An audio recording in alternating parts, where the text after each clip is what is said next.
But I think a lot of people think depression is consistent, like you're in bed all the time and you can't do anything, and it's not like that. It's a wave, so sometimes you'll be more depressed and then sometimes you'll be fine. And so to the outside world, like, she was always fine. She was, she was happy, she was fun to be around.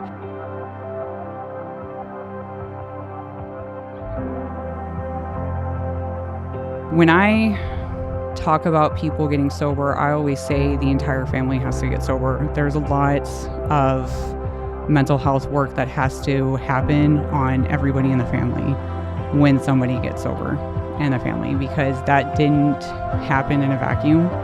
And that doesn't mean it's anybody in the family's fault, but it does mean that for a long time, and for her it was decades probably, this was allowed to exist, and it clearly was not functional in the family.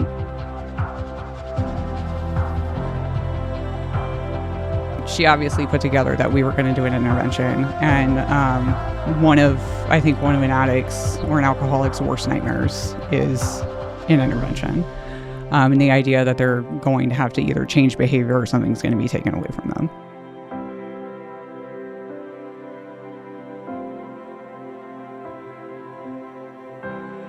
And the thing with child homicides is it's not always apparent right away that they were murdered. So we work all of our child deaths kind of with the same steps initially, with that understanding.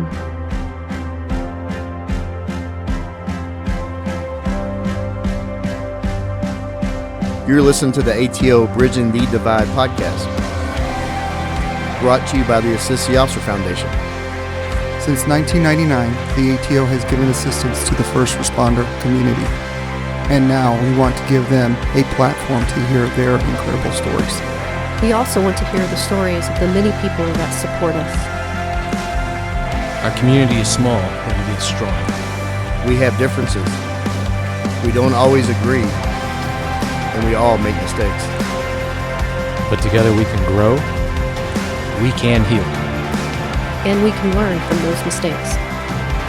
And together we can bridge the divide.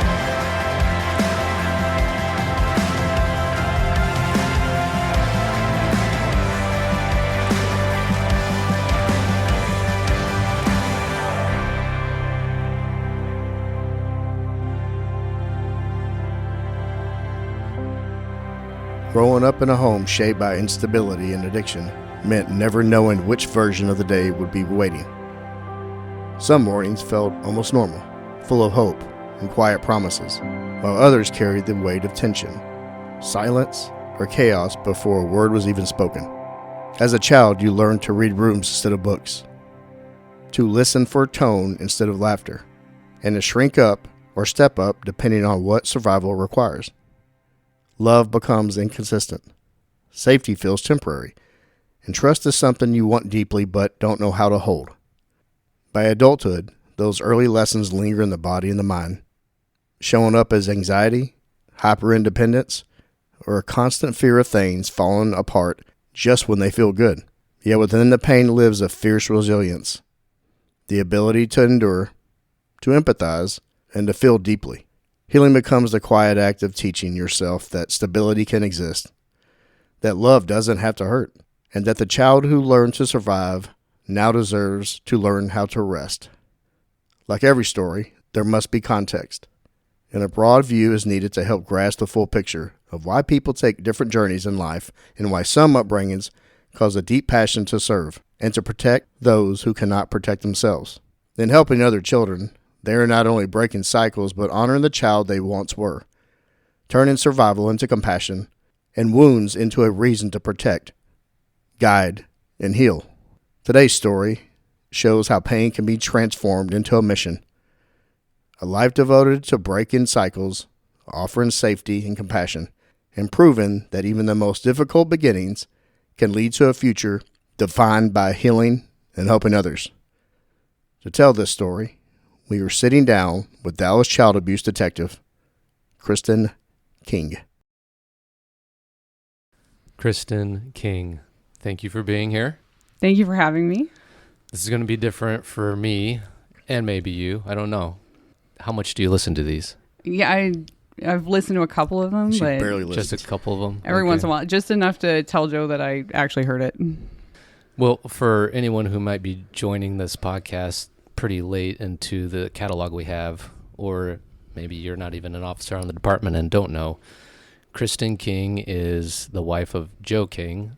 So I'm in the hot seat today because I think Joe probably finds it a little strange if he had to interview his own wife. Just a little bit. How do you feel about this, Kristen? I feel good about this. I don't know why Joe feels weird about interviewing me. Maybe for the same reasons I feel weird about interviewing you. Do you? Yeah, I'm not good on the mic like this. Joe's much better than me, so I'm going to do the best I can for you on all of this. I think you're Danny's both good at everything, so he's going to Not true. adjust. I Yeah, no, promise. that is true. Well, that except for what was it, dancing? No, he can Well, dance. you can. No, I can't. I can't. Add that one to the checklist for my wife. I'm actually looking forward to this. Not the speaking part for me, but I'm looking forward to listening to you talk about your life and your role on the department. I know you fairly well, but obviously not like I know Joe. So I look at this as an opportunity to really get to know you, and I hope that others who you work with and the other people on the department also look at this as the same thing as here's a nice glimpse into the life of Kristen King and the person she is. As always, we like to start from the beginning so we have an idea of who this person is, and that also leads or lends gravity or weight to the stories we talk about with you as a detective on the police department. So, where did life start? Where did you grow up? I was born in Dallas, actually. I was born in Baylor, and I grew up for the first 6 years in Campbell, Texas, which is population 400. It's just outside of Greenville. Mm-hmm. So small. We spent 6 years there. I did preschool, and right at the end of kindergarten, we wound up moving to Virginia, Fairfax County, Virginia, which was a huge difference from Campbell. In what way? You're 6 years old, so you noticed the difference. What were you feeling or seeing? So Campbell, we were pretty poor in Campbell. I mean, we lived in a trailer on the land of the neighbor that we had. And then we moved to Virginia, and honestly, we were still pretty poor growing up. I mean, we never wanted for anything, but we knew that we were poor, if that makes sense. So, like, we didn't ask for a lot, but we never went without. And when we moved to Fairfax County, it's a really high cost of living area. And so we moved into a house, and we were kind of house poor. So we had a nice house, but you know, we wore hand-me-down clothes, which was great for us at the time. I mean, I'm not sad about that. And it was a nice way to live. We were really close with all of our neighbors. My parents were always had a lot of friends growing up. So we always had a lot of close family friends that we hung out with, and they had kids. And so we were just kind of the kids. I think it's like the last of that generation that we were outside all of the time. Our parents didn't necessarily know where we were. We were all over the neighborhood playing hunts. It sounds like you were born in the 1900s. I was born in the 1900s and the 80s. So a lot of people consider us like my age group in the like digital generation. But really, when I grew up, we were outside. My parents didn't know where we were. We got locked out of the house in the summer. People. Yeah, like normal people. And we're just playing hunt outside and hanging out at the creek, and then you just showed up, you know, when it got dark out. So who is we when you say we moved, and what made your family move to Fairfax County? My mom, Cheryl, who I do refer interchangeably between mom and Cheryl, my dad, PK, and then my sister, Jillian. And we moved to Fairfax County because my dad actually worked for E-Systems at the time, I believe. E-Systems, or I don't know if they've been bought out by Raytheon, but so he got moved to Fairfax County for his job. So we moved up there. That's where a lot of government contractors work because he worked with kind of like around DC. What did he do for E-Systems? He started when he was 19 cleaning fuel tanks. I actually can't tell you. I don't actually know exactly what his job was growing up. They were government contractors, so I know they did various things. I actually worked with him briefly in high school. I was a intern at his job, which is why I call him PK. Because when I went there, I can't call him dad in the office. So he calls his dad PD because he worked with him, and so I call him PK because I worked with him. And so he worked his way up. I know he did a lot of different jobs, but I cannot tell you specifically what he did on any of them. What about your mom? She was a homemaker, or she was a stay-at-home mom. When we were in elementary school, she was active in the PTA. So she was PTA secretary, I think, and then PTA president when we were in like 5th, 6th grade. So she was room mom. She was always at school. Everybody knew her. She was fun to be around, I think, for everybody. So, elementary school was some good years, and I enjoyed it. So was your mom a very social person? They're both very social people. Okay. I mean, we really did both. It was very much like it takes a village to raise a kid. We had close family friends, and they still have close family friends. He's still a very social person. And then, so everybody loved them. She was fun to be around, and that's kind of how most people know her still, I think, at this point. And you said your sister, Jillian, which you failed to mention. Jillian is your twin. Yes. Yeah. So people who have twins will totally understand, but for the people who do not have twins, why don't you describe what it's like growing up with a twin and what that relationship is like? It was fun. I mean, you always have somebody to hang out with and somebody that's your own age to hang out with, but we actually did not get along through elementary school, kind of into middle school, and it wasn't really until high school when she started getting sick that we actually started getting closer. That's interesting. I've never heard that before. Were you all in the same class? So they always had us in different classes. Okay. We took Japanese growing up. We were in Japanese immersion. And that there was always 2 classes for Japanese immersion. And so they insisted that we were in different classes. So we would each always be in a separate one. We never took classes together except for like PE until middle school. And even then it was just Japanese class. We were in different, they had different pods and stuff. So we were in different, they had us separated completely. Wow. They didn't want us to be competing? Dependent. No, they didn't want us to be codependent, basically. They didn't want us to be to where we could only hang out or talk to each other. They wanted us to be able to develop kind of separately. But we have very different personalities now. So, and we did then as well. She's always been a little more quiet. She's a tomboy. And I've always been a little louder, and I'm more of a girl, girly girl. So we just, we could hang out. We did have some of the same friends. We could spend time together, but we frequently did not get along. So that's your relationship with your sister, not really getting along. What about the relationship you have with your parents? You kind of mentioned your dad. What about with your mom? And you mentioned you'll intermittently refer to her as Mom and Cheryl. Mm-hmm. So maybe explain that. So in elementary school, Dad worked a lot. He worked a lot of hours, so it was really just Mom. And everything was good in elementary school.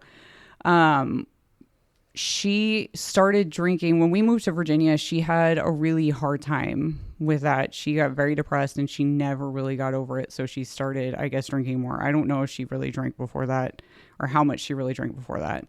So growing up, it was always normal to me that she was drinking every single day. At the time she had box wine because that's what we could afford. And so it wasn't really a problem at the time. And then middle school, it wasn't really a problem. And I don't remember it being an issue. I know that she got a DWI in elementary school that we were unaware of at the time. We were at a friend's house, and all of a sudden we were spending the night instead of going home, and we didn't know why. When we went home the next day, she'd been in a car crash, so we knew that, but I had no idea she'd had a DWI until middle school when she told us. And even then, the drinking wasn't super obvious to me. It wasn't until freshman year of high school.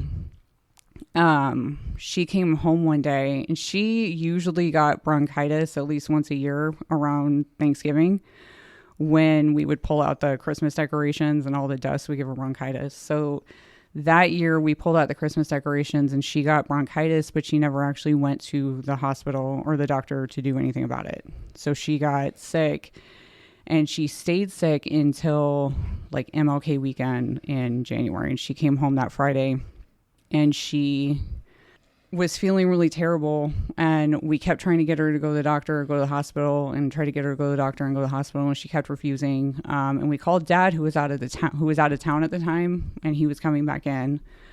And he was like, I mean, I'm out of town. I can't make her go to the hospital. So Jillian went off to basketball practice, and then she decided it was time to go to the hospital. So I'm like, okay, I didn't have a way to drive. So I asked a neighbor, and the neighbor said no. So I called 911. And we got to the hospital, and I remember the doctor asking her how much she drinks. And she said, oh, like a glass of wine a day. And I'm sitting there and I'm like, you mean a bottle of wine a day? Because it was a bottle at the time. And she gave me the dirtiest look at the time. So she almost died that weekend. She had pneumonia. She spent several days in the ICU. And it really was and it was the start of this trend of her really not looking after her health and her consistently like having problems with health and not taking care of them. But that was the first time that I remember her drinking really being present and being an issue. Oh, what's her demeanor through all of this in life? Like, does she seem unhappy or depressed, or was there something that triggered this to just deteriorate and get worse, or was this just habitual alcohol brought her down? So that's a good question. We found out later, and, there's a lot more to the story that, we'll get into, but we found out later that she was bipolar, borderline personality, and she did have she obviously did have depression. But I think a lot of people think depression is consistent, like you're in bed all the time and you can't do anything. And it's not like that. It's like a roller coaster. It's not a roller, but it's a wave, so sometimes you'll be more depressed and then sometimes you'll be fine. And so to the outside world, like she was always fine. She was, she was happy. She was fun to be around. She could get drunk at some of the parties. But I don't think anybody really thought of it. And I think even after she eventually got sober, it was hugely shocking to a lot of her family friends and a lot of her family that she even was an alcoholic at the time, because everybody just kind of saw her as the fun person and like she had her stuff together. And she wasn't all bad. Like there was a lot of good things about her. There was a lot of fun things about her. Like I said, elementary school was great. It's just once we started getting into high school and she started declining pretty badly, is when like internally at home, we kind of saw a lot of changes. And how did that affect your relationship then? Did that change how she was in the family with you two, you and Jillian? Yeah. So Jillian got sick sophomore year. Jillian got WPW, which is a heart condition. She wound up needing 3 different surgeries to correct because the technology they needed at the time of cryoablation was pretty new. So WPW? Wolff-Parkinson-White syndrome. So it's an accessory pathway in the heart. So like heart palpitations from that. And yeah. And how did that manifest? God, I don't remember how she wound up in the ER with it the first time. She did have heart palpitations, but it's a irregular heartbeat, I think. Okay. And so she had that, and she went through the first surgery, and they couldn't fix it because it's too close to her sinus node, and they were afraid to give her a pacemaker, which she eventually wound up with anyways. So they decided they wanted to do cryoablation, which was new at the time, and we had to go to Charleston, South Carolina to do it. But the first surgery, they wound up puncturing her lung during the surgery. And so when they come out of the surgery and they tell her this, Cheryl's there with her, and Jillian's really upset. They tell her about it, and then Cheryl's freaking out looking for a corkscrew because she wants to open the bottle of wine she brought with her to the hospital. And so Jillian gets through the WPW, and then she winds up getting seizures after that around junior year. She winds up passing out and getting seizures. And part of it was further heart issues. Like she did not tolerate beta blockers well, so she would pass out a lot, but she would also have these seizures, and she wound up having them 3 to 4 times a week when it was at its worst. And alcoholics really aren't the best at handling things like that. And Dad was working a lot. So at the time, and whenever she would have a seizure in school, they wanted somebody to come deal with it, like come make decisions, because they didn't want the liability. Sure.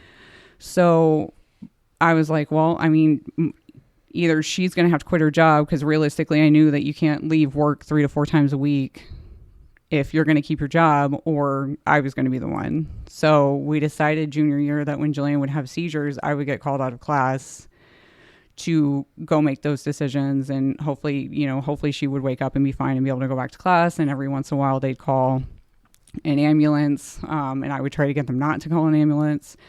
And then every once in a while she'd have to go home and I would just have to take her home. You said we decided. Who's the we? Is your mother still? The family. Okay. Yeah. So Jillian, I really became Jillian's kind of caretaker at that point. I went with Jillian to most of her doctor's appointments.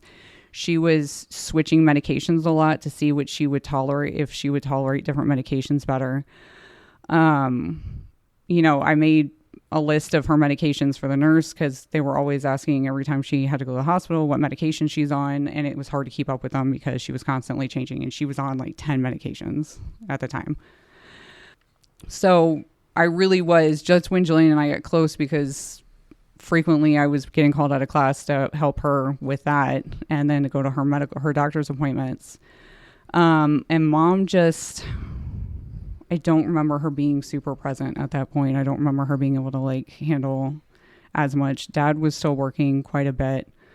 How's the relationship with Jillian and your mother then? So Jillian's struggling with all this. Did she have a different relationship with your mom versus you? Yes. So Mom, and we did suspect at that point that Cheryl started stealing her Jillian's medications, some of them. Which is, again, when we started being more cognizant of the fact that she was drinking and then also possibly an addict at this point. But even at that point, it still wasn't commonly accepted. So Jillian was more struggling. I mean, she's 16, 17 dealing with these medical issues. She's really struggling with it. And Jillian was protected somewhat. And Cheryl just really started to dislike me more and more at this point for whatever reason. Because you're being a caretaker and she's not? I think that, and I think that we kind of suspect that she saw in me what she more wanted to be like that she wasn't at that point. So she was getting progressively more verbally abusive. At the time, she would be really negative. She'd really put me down constantly. And I didn't realize at the time that she never did it around other people. So I was constantly, my mental health was going down at this point because she's putting me down. Jillian's got all of these medical issues. We're trying to take care of her. I do worry about her. People ask me, do I feel guilty because she's the one with the medical issues and I don't. So I was getting more depressed at the time as well. And so there was this really back and forth. Jillian and Cheryl were doing okay, but really at the time, Cheryl and I were going downhill kind of not well. And I think that I got a lot of flack from a lot of the neighbors and a lot of the family friends because all they saw is that I was angry or that I was bucking the family, and they never saw what she was actually like behind the scenes. This sounds very stressful for a teenager, dealing with a twin who's sick, having to be responsible, and then also dealing with difficulties with your mother at the same time, just navigating life as a teenager. I don't know if you really mentioned, why do you refer to your mother as Cheryl at times? We started, I don't remember when we started. Jillian and I both do.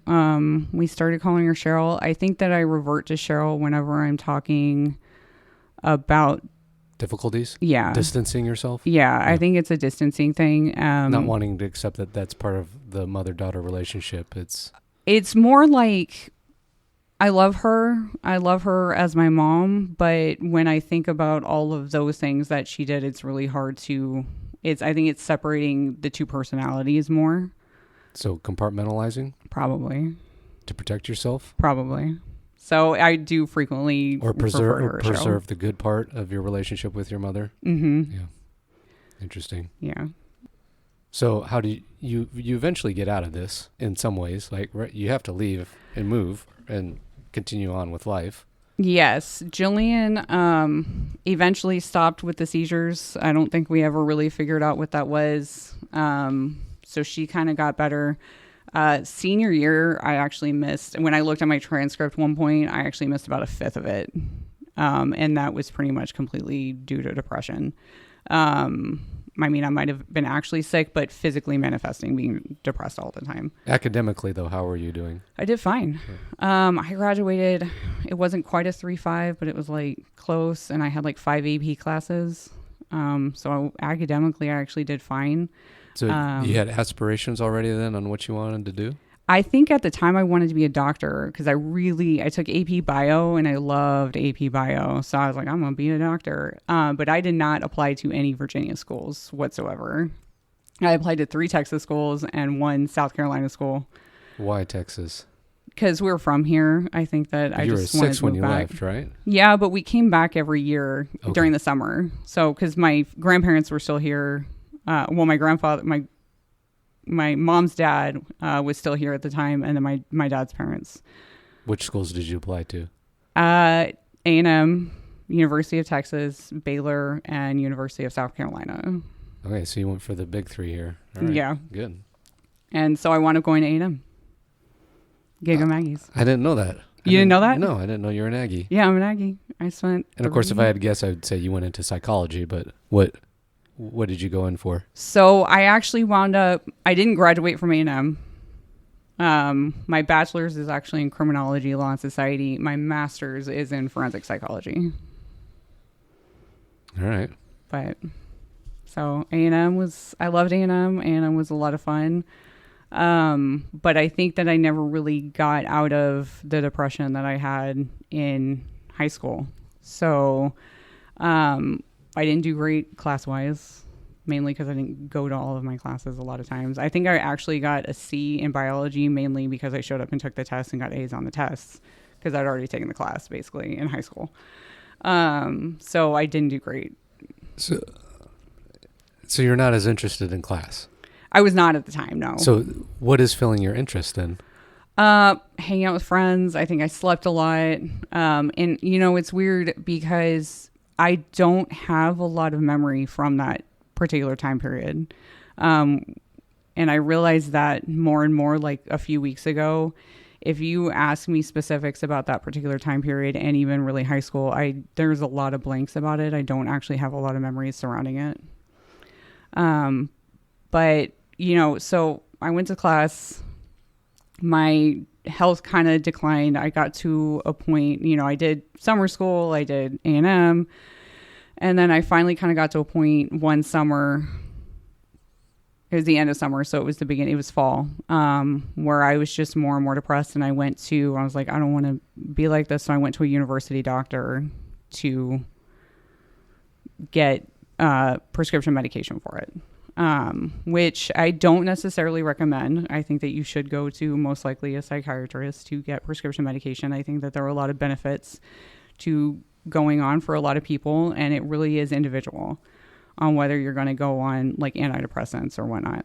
But back then in the late 90s, that was the thing where the antidepressant medications, they were getting heavily pushed. And commercials and all the pharmaceutical companies were putting them out. Yeah, the early 2000s. So doctors are just throwing them at people at this point for the problems they come in with. Yes. So they put me on Zoloft, which I had been on before in high school, and I tolerated well.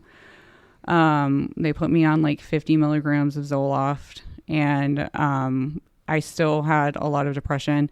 And to be fair, I could get out of bed to go to work. Like, my work was fine at the time. They could tell I was down, but other than that, like, my work was fine. Other than work, I was not really getting out of bed. I wasn't doing much. So when I went back in, they wound up doubling my dose from 50 to 100 milligrams of Zoloft. And at the time, it was not as well known that SSRIs in the teenage and young adult population can cause suicidal ideations. And I think a lot of people thought that you just felt better enough for whatever. They would say that, you just feel better, and that's why you want to hurt yourself. And I'm like, that's not it. No. So one night, my ex at the time and I got into a fight, and I think we were fighting a lot back then. Like I said, I don't actually have ex-boyfriend or ex-husband? He was my fiance at the time, okay. Technically. So that we were fighting a lot at the time. We got into a big fight. He went to bed, and I just remember sitting there and I had a bottle of sleeping pills and just thinking there's something in my head telling me I need to take this bottle of sleeping pills and just end it. And I don't, so there is that very part of me that's just, you need to take this. And there's this other part of me that's like, I know that I don't want to do that. And I don't know what that was. I've never had that before, but there was just this voice that kept telling me you need to take that. But there's this other voice saying like, I know that you don't want to do that. So I called my sister, my poor sister, who I think had already taken her Ambien that night. And I'm talking to her and I'm like, I just keep thinking that I need to take this bottle of pills. And she fortunately had some sort of crisis training. So it wasn't like the first time she'd had to deal with something like this. And so she wound up talking to me. I can't remember for how long, but she wound up talking to me and convinced me. And I, like I said, there was a huge part of me that didn't want to do that, but she convinced me not to do that. So I didn't do that. I woke up my ex and he went ballistic and took all the knives away and said, well, I'm psycho-proofing the house. So not supportive. And I called the doctor. I messaged the doctor and said, like, I'm not taking this medication anymore because I think that this is very much medication driven. And that was the only time that I'd ever had really suicidal ideations, but... So it never happened again after that? At No. that same level? No. So I've two questions. First, when you called Jillian, that's the person you thought to call. Mm-hmm. So somewhere in that relationship that had developed more with Jillian, or? We were much closer at that Okay. point. By that point, we would talk almost every day. And they knew... And she's back in Virginia still. She's back in Virginia. My parents are back in Virginia. She's back in Virginia. And they knew that I was struggling. Like, I wasn't quiet about the fact that I was struggling. I just don't think anybody knew what to do about it. Because it was obvious that I was depressed at the time. I just don't know that anybody knew how to handle it. Second question I had, talk about the two voices. So maybe you can describe more to people this voice that's telling you to take those pills. Is it an actual voice, or is it a part of you that's speaking, or is it something you can't even explain? It was not an actual voice. Like, I didn't have an actual voice in my head. It's more like that inner monologue that you have. I guess not everybody has it, but most people have inner monologues. They're supposed to. Not everybody does though. But that inner monologue, it was more like there was two of them at that particular point in time. And one of them was saying, you need to take these pills. And the other was like, and honestly, I think it was more the inner monologue was telling me to take the pills. And then there was like an inner feeling that was more like, I know that I don't want to do that. More the core center of yourself knowing that this isn't right. Yeah, that I don't want to do that. So I did that. That happened. And then fairly quickly, not too long after that, I think it was about 6 months, I wound up moving back to Virginia because I broke up with that guy. And I obviously wasn't doing much school-wise at that point. There wasn't a point in just staying there and wasting time. What year was this in your college? I want to say 2010. So I should have been a senior. At the time. So I went back to Virginia, started community college because I didn't know what I wanted to at the time. And I found a therapist, and I didn't know at the time because it wasn't as popular, but she started me on EMDR. And I didn't know it was EMDR at the time. This is 2010. This was like 2010. Yeah, first time I heard about it was 2021. Yeah. And for the longest time after it, I was like, I did this one therapy where I had to like look at this light back and forth, and I did like 2 sessions. And describe this more, because I mean, I'm not very familiar with it. I know Joe's done it. You've done it. There's others we've had on this podcast that have done it, but describe the process and the results of it. So, and it was a long time ago when I did those sessions, but you basically have a stimulus. Sometimes you can do a light back and forth. You can follow a, like a hand back and forth. You can follow really anything back and forth. Some people will have like 2-hand stimulus that will vibrate, go back and forth vibrating in your hand. Okay. So I think at the we're time, cueing different spheres or different hemispheres of the brain. Got it. So I think at the time it was light. So I would think of a problem that I was having or a particular issue, and then we would do the light, and I would basically see what comes up from there. Like, what did I feel while that was happening? I think they're doing it for like 15, 20 seconds. What did I feel when that was happening? What comes up emotionally? And you just kind of work through that process while you're doing it. And I think I only actually did like 2 sessions. So when something comes up, what are you supposed to do with it? What's the instruction they have you do? I don't remember at the time. I have done it since, where you talk about like what actually went through your mind and then what you're feeling about it and where you're feeling that. And then like as you're going through these thoughts, you're hopefully getting like less and less emotion about it. I mean, like it's slowly getting better. Some people process it faster than others. I think I've never really had to do more than a couple of sessions at a time. And after those sessions, I never really struggled with major depression again after that. So what were the things, if you don't mind kind of getting into it, what were the things that were brought up that you feel made you better, that you confronted and made you better? I actually don't remember at the time. Okay. I think that, and based off of my experience since then and the therapy that I've done since then, I'm sure it was Cheryl. And stuff related to that. But I actually, like, I couldn't tell you because, like I said, around that time, like, my memory is not that great. I do remember doing that because I never had a name for it for the longest time until I went to grad school. And when I learned about it, I'm like, oh, I've actually done that therapy before. I remember that. But I didn't. How did you find it? It was the therapist suggested it. Okay. Yeah. So it must have been, I don't know if it was like early days of EMDR, but. Had to be. Yeah. So I never struggled with major depression like that again since then. That was my next question is, yeah. What did it do for the depression? Was it totally gone after that? Pretty much. I was off the medications. I won't really take medications for like mental health medications. And again, I'm not discouraging anybody from taking mental health medications. I think that it can be an important part of getting better for some. I just, because of my experience with it, I won't take them again. So I think it's better for me that I work through things with therapy. I'm just pausing for a second. I'm just kind of digesting all of this. So you're back in Virginia. Mm-hmm. Are you back at home? Living at home?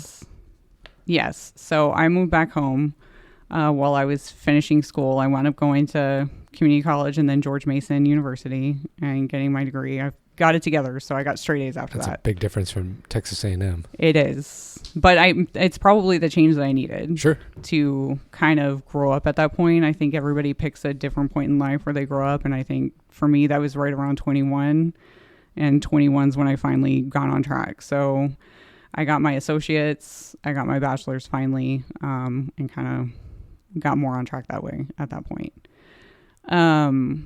But being back at home meant being back around Cheryl.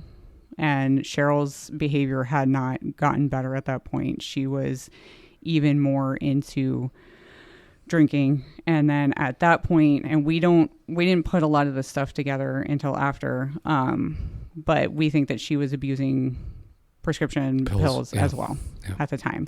So did you disrupt her life coming back home? I don't think she would have said that, but she wasn't, I don't think with her, she wasn't really present to her issues. She very much avoided them. And even today, like, I will not avoid problems. I will confront them pretty much because that's how I deal with them. Because in my experience dealing with my family, avoiding problems was always what they did. And we just avoided it. We didn't talk about it. And it always went badly. So I think that one of my issues about confronting problems, and I think people think that I just really like confrontation. I hate confrontation. It makes me so anxious still. But I feel like it's better to get it out there and have this conversation than it is to avoid it. So we did not know at the time, but she was doctor shopping. With her. Does just kind of define what doctor shopping is for the listeners so they know. So doctor shopping is where you may have a pain problem, or even if you don't have a pain problem and you want the pain pills, you will go to different doctors and get prescriptions. And what was important for her is, in her mind, as long as she had a prescription for it, she was not an addict. And it didn't matter that she was exhibiting like suspicious behavior or maybe taking too many or possibly stole Julian's pills. To her, she was not an addict because she had a prescription for this medication. And there was always something that precipitated it. Like she had a fall that she needed medication for. She did have a bad back. She had sciatica. She had surgery. So there was always something that she managed to need prescription. And I do remember growing up her being on a lot of prescription medication. I think I looked in the cabinet one day and she was on OxyContin, like 16 pills of OxyContin a day. It's interesting you bring that up about her outlook on getting a prescription for something. And I've seen it firsthand, but also like even going back to Elvis. Elvis was addicted to prescription pills, but he didn't look at it as an addiction because a doctor, the higher authorities give it to him. There's justification for it. Right. That's really common with people that are addicted to, especially prescription pills. Because some people look at drugs. They look down on other drugs like street level drugs, but prescription pills, they can be just as dangerous. They don't look at the same the ballpark. Yeah. And to be clear, you can be successful while you're on them, because she also finished school and went to grad school while working full time. She had a 4.0. It's like functioning alcoholics. She was fully functioning. And it's no surprise, but it's very often we see the pill use also is accompanied with alcohol. Mm-hmm. And they go hand in hand. So she was fully functioning. We didn't find out until later, because you start putting things together later. We didn't find out until later she was actually like on the way to class. She would stop at a bar and get some wine so that she could make it through class. There's a lot here with Cheryl that keeps kind of coming in as you're speaking. So I hear and I see how much impact it had in your life, especially in your formative years, growing up as a kid. So how long did you stay at home? So we, while I was still at home, we actually had an impromptu intervention. Like, it was not a planned intervention. We weren't planning on it. I had been pretty adamant that she was an alcoholic for a long time. You're the confrontational one. Yes. I think Jillian was suspecting at the time as well. Jillian was not as confrontational with her at the time. And I think Dad probably had his own issues with her that none of us saw, because Dad doesn't really share a ton. So I'm sure he had his own stuff with her. But it all kind of came to a head one day. They'd gone on vacation. I think that she had some behavior on the vacation that was a little sus for him. So I don't think he was thrilled with her already. And she and I got into it as usual. And we were on the front porch because we were very much front porch people. We just hung out on the front porch all the time. She goes inside and says to Jillian, I guess she said, "How did I spawn that bitch?" to Jillian. And when I found that out, it was actually really shocking to me that that's what caused them to finally snap on the alcoholism, because that was something that she would have said to me all the time. Like, she has said stuff like that to me frequently. But would she say it around them? I guess not, but yeah. I didn't know at the time. It was never apparent to me that she wasn't like that around other people. So when she's screaming at me, when she's yelling at me, and she did that a lot, it was really when no one else was there. She wasn't physically abusive. She tried to hit me once, and by that point I was bigger than her, and I knew that like I wasn't going to be doing that. So I told her unequivocally, like, that will not be happening. You will not be doing that. But I didn't know, and I knew I didn't like her yelling at me and putting me down, but I was always taught, like, respect your elders. And so even though I would be kind of angry about it, like, it wasn't something that I thought she couldn't do. So she went and said that to Jillian, and Jillian snapped, and she was like, that's it. And Jillian basically said, it's me or it's the wine. And Cheryl paused and did not answer immediately that it was Jillian.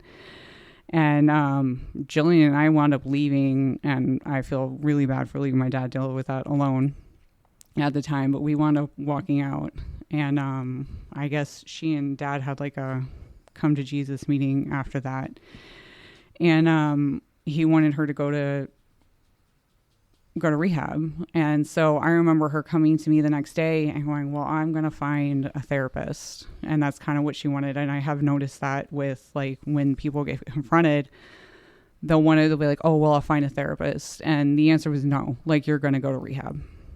And that's your only option. You're going to go to rehab, or we're not going to do this because we're done with it.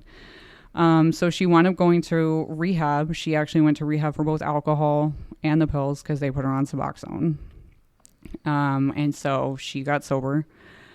When I talk about people getting sober, I always say the entire family has to get sober. There's a lot of mental health work that has to happen on everybody in the family when somebody gets sober in the family, because that didn't happen in a vacuum. And that doesn't mean it's anybody in the family's fault, but it does mean that for a long time, and for her, it decades probably, this was allowed to exist, and it clearly was not functional in the family for a very long time, but was still allowed to happen, which means that if you're staying in that situation, then there's something going on with you as well that usually you need to confront once somebody gets sober in the family. That's some insight. Wow. Do you think that any of that animosity from your mom was because you kind of took the mother role? That is possible. We never really confronted why she was so angry at me. And I don't think she ever really fully took accountability for it. Or some of the things that she did. And I don't think she remembers a lot of the stuff that she did when she was drunk, whether it's just a convenient way to forget it or she actually did forget it. Because later on she did have some cognitive issues from all of it. But I don't think she ever really confronted all of it herself on how she really was when she was drunk. A lot of time people like that need some way to take out their anger and vent, and they pick the strongest person in the family because they know they can get away with it, and also that they can do that and the family will still survive. Yeah, and she couldn't do it to Jillian. Exactly. Because Jillian was sick. Exactly. So she couldn't do it. Not that Jillian didn't have her own issues to deal with Cheryl. Because, going through Cheryl being absent while she was doing that was hard for her. I don't know. I don't think Dad would have put up with that. So Dad's very much, he can pull away. I think that it was just like I was the option and I was the one that was available. Let's pause all this and kind of leave it right here. Well, I think we've talked a lot about this. Let's transition back to Texas. Okay. So at some point you leave Virginia again. Mm-hmm. How do you do that? We had come down for my grandfather's 80th birthday, I think. And I remember we had gone out to like Katy Trail Ice House. And I remember sitting there and just being like, I need to move to Dallas. There's more to do here. It's cost of living was better. And I just wanted to move to Dallas. And I figured out the best way to do that because I had taken administration of justice classes, but I really wanted to go federal at the time. Not necessarily local, to like FBI. FBI? Okay. Yeah. And so, but I'm like, you know what? I'll just apply to the Dallas Police Department. So I applied to the Dallas Police Department, and at the time, I didn't tell anybody when I did it initially. And at the time, once people found out, they were like, well, where else did you apply? And I was like, nowhere, just Dallas. And at the time, Dallas would have been the only place I probably could have gotten away with doing that. So when you applied, what did you have to do to get on? Did you have to come in and do the fitness and everything, or did you have one of those big weekend-long tryouts? So I flew down and I did there was like a written thing, and then I had to do the oral board, and they actually moved the oral board up. So I walked in like a wrinkly shirt that I happened to have in my car. And I was like, I'm really sorry. This is all I had because they moved it up. And so I did all the initial stuff that week when I came down here and went back up, and I didn't hear anything for a while. They did some background, and then they called me one week and said, it was a Tuesday, and they said, we want you to start next Wednesday, but you still have to come down and do your psych and your medical eval. So I had to fly down, do my psych and my medical eval, fly back up, pack, and then drive down here. And I was in Tennessee before they actually officially called me and told me that I was hired, because if I had waited to find out that I was hired, I never would have made the academy. Oh, wow. Okay. How old are you? 25. All right. So you make it down here and you start class number 335. 335. What year was that? 2013. Okay. How was the academy? The academy was not fun. I have a lot of anxiety about doing well in things. So when we were in the academy and they're like, you can get fired for SFST, and then we're going to do RBT and you can get fired for that. And then we're going to do range and you can get fired for that. And you so, mean get fired if you yeah. don't pass these courses? Like, yes, yeah, if you don't pass these you're getting fired. certifications, And so we can't use you as an officer, so bye. I was a little uptight. I think any of my classmates will probably agree with that. I was not Joe in the academy, like class clown, having fun all the time. Did you excel at confrontation with suspects? I did fine at confrontation with suspects. After my first red man, I think that my first red man was a little iffy. My second red man, I rocked. But yeah, I was a little uptight, but I did well. I mean, I was second in my class. So you wouldn't have liked working me being in your class with playing the jokes? We've actually talked about this. Joe and I probably would have hated each other up until Definitely. I wouldn't have hated exactly you. when we met. He would have stressed you out. Yes. I wouldn't have hated you. I just wouldn't have cared. He's like, I just don't care about that. Yeah, like the whole class is my stage and I'm just performing. Exactly. And I'm just sitting here like, that's sorry, guy. Yeah. Never taking anything seriously. So what was your patrol choice? Where you wanted to go when you got out? I went to Southeast. Well, that was your choice? Or it was request? Technically my second What was your choice. first? Northeast. Okay. But I did Southeast was really interesting to me because everybody came in and was like, Southeast is real police work. And I'm like, yeah, that's what I want to do. So I went to Southeast, and it is, spoiler alert, real police work because it's God's country and the best station.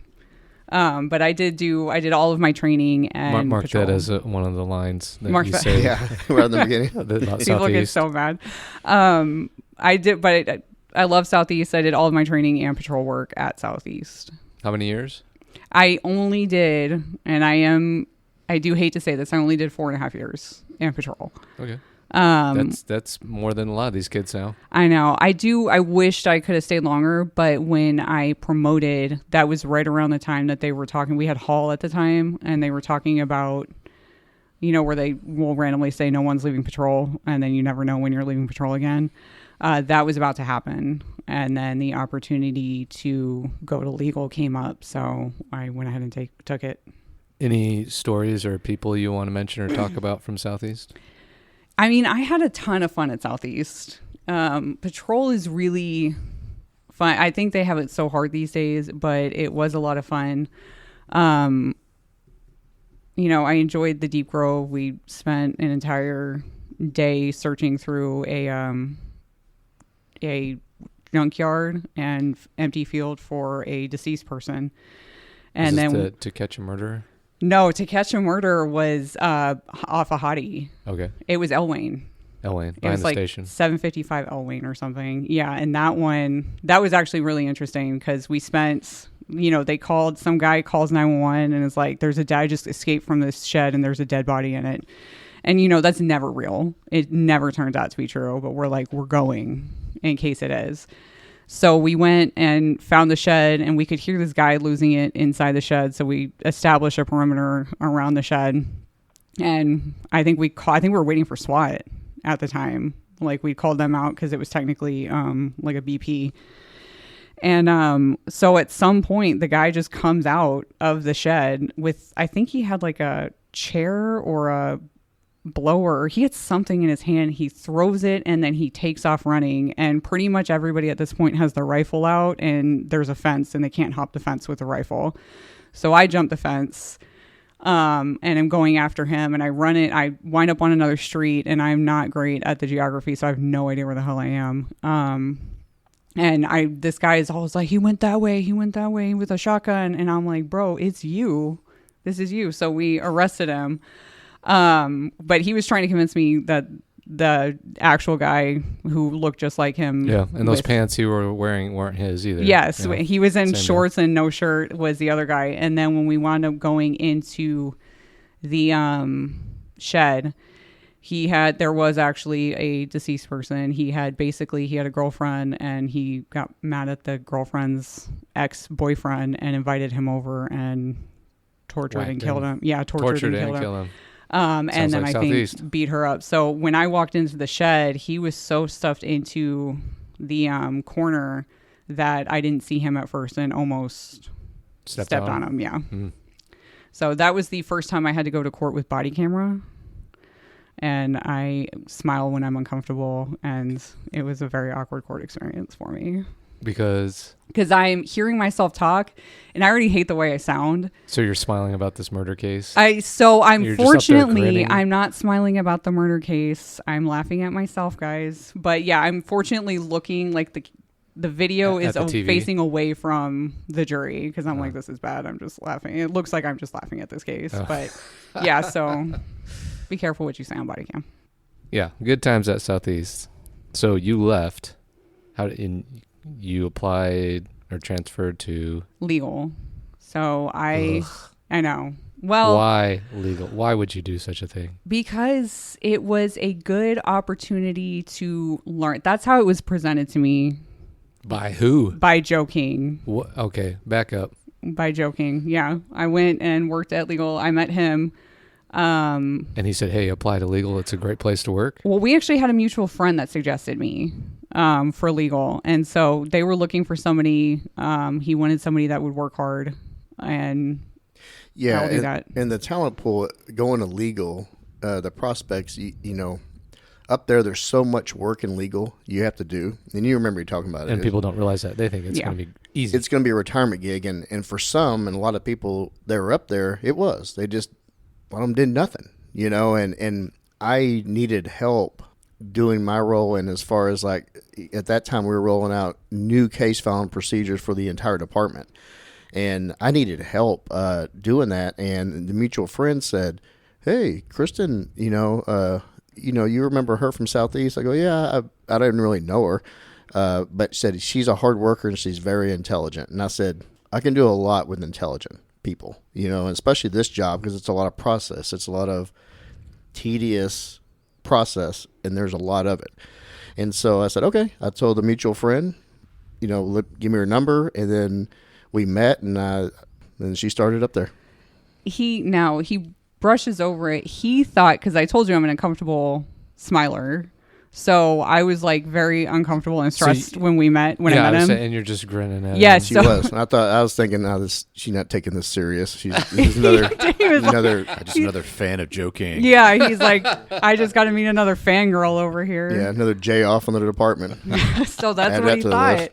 But I was very taking notes and everything and trying to learn everything I could for my interview. How'd that first week go for you there? Listen, the notes and the grinning. He thinks you're just hanging on every word that he's saying. Yeah. Well, he thought I was messing around. He didn't tell me that until later, by the way. I did not know that. But the first week of legal, Joe's like rapid firing, telling me about our case filing system, and I'm just taking copious notes, like as furiously as possible, because I already know that Joe is the kind of person who's not going to want to answer a question twice. And he stops at one point and he looks at me and he goes, "You better not fuck this up." Yeah. Yeah. It's like, that makes sense. That's the first and only time I've ever said that. That's and I'm going to be honest. I went home after my first day at legal and cried just a little bit. Wow. Yeah.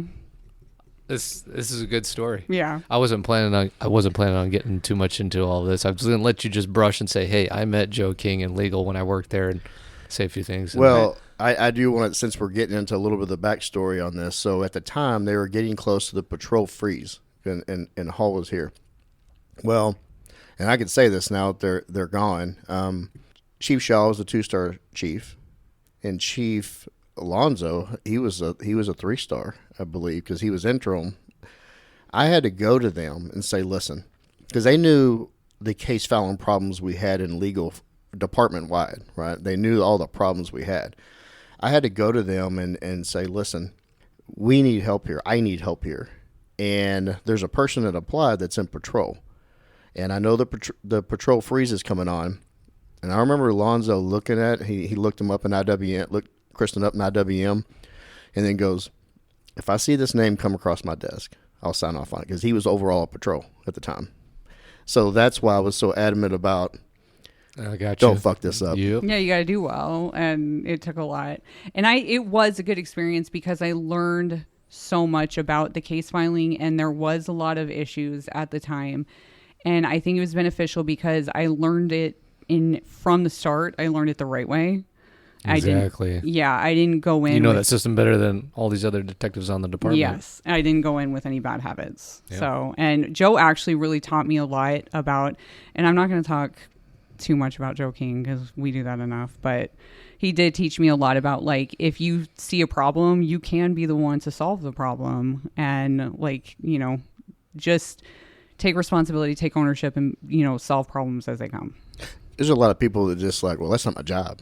You know, they could point out, they can identify a problem.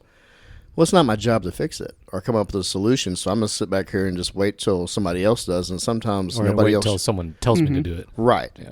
So, yeah, there's a lot of that. So I still do that. I'll bring up a lot of problems to my sergeant. He loves me a lot. But I do try to bring solutions to the problems when I do that. If it makes you feel any better, I still cry every day when I go home after working with Joe Joe. calls him on the way home. How'd you think about that podcast? That's true. Like, it was I got to just quit sniffling beautiful. on my drive. It's Joe. Let me answer this. All right. So how long were you at legal? I was only at legal for a year. Good deal. Then Just child enough, abuse just opened. enough to really understand the system and get your Right? experience and then bounce. Then but I always wanted child abuse. Child abuse from training is where I wanted to go. So when the spot came open, before I applied, I talked to my sergeant and lieutenant at the time, whose retirement party is today, and got their blessing to apply, because I had only been there a year and I really didn't want to burn any bridges with that. But child abuse was taking five people, and if you're gonna get on to child abuse, that's the time. So No, it's a very prestigious unit. So you get on, talk about that unit. So child abuse is part of our Crimes Against Children unit. Child abuse specifically works physical and sexual abuse by family member and caregivers. So we've done cousins, uncles, dads, moms, boyfriends, girlfriends, teachers. We will work DISD sex abuse cases, and then sometimes physical abuse cases in DISD, and then any of the charter schools. And then we will work child deaths under 10. So I think that we actually work one of the widest ranges of types of offenses, because we work all the types of sex abuse, and then we'll work drownings, homicides, stabbings. And those homicide cases with the children, you're not passing off any of that to the homicide unit. No, we work homicides. You work it all yourself. Yes. If it's, unless we are, for whatever reason, sure that it's not a family member or caregiver, and then I think they will often take that. Or like they will frequently wind up with the ones that are like family annihilator type cases, but we will work homicides. I think people don't realize that. Just to find family annihilator cases for everyone. Where like the one person, like the dad goes and kills the mom and the kids. And especially like a murder-suicide thing. Yeah, murder-suicide case. Stuff like that they will wind up with. But for other child homicides. And the thing with child homicides is it's not always apparent right away that they were murdered. So we work all of our child deaths kind of with the same steps initially, with that understanding.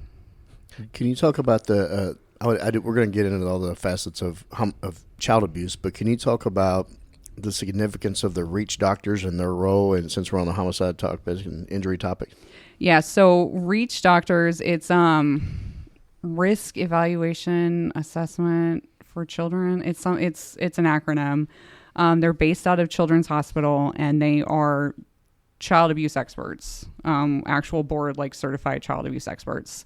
So they get called to consult on pretty much most of our physical abuse cases, and they can look at burns, they can look at broken bones, they can look at head trauma, and they can't always tell you exactly what happened. So they're not looking at the baby being like he fell off the bed at 5:02 a.m. but I can give them a story of what happened and they can tell me whether that mechanism actually matches the injury, because different types of breaks happen different ways. So they can tell us the mechanism for a break. So what'll happen is when we'll get like a broken bone case or an abusive head trauma case, we'll kind of ask them what are we looking at in terms of mechanism? And then as we're doing our initial investigation, we'll get the story and we'll go back to them. Does this make sense? And I'm going to tell you, when I first started, I was like, man, the suspect sounds very convincing. Like, are you sure this is not what happened? They said, there is no way that is what happened. So I've gone back to the suspect and I'm like, there is absolutely no way that's what happened. Tell me the truth. And it's a little more complicated than that, but I'll go back and I've eventually gotten confessions from that. And Joe asked you to talk about the Reach Doctors, but I was even going to ask, what are some other partners or the resources that work hand in hand with you that maybe you can mention? So we work as part of a multidisciplinary team. It is required legally in the state of Texas. So if there is one available, you are required to work with it. And we have an MOU that the chief has to sign, and I think city council has to sign as well.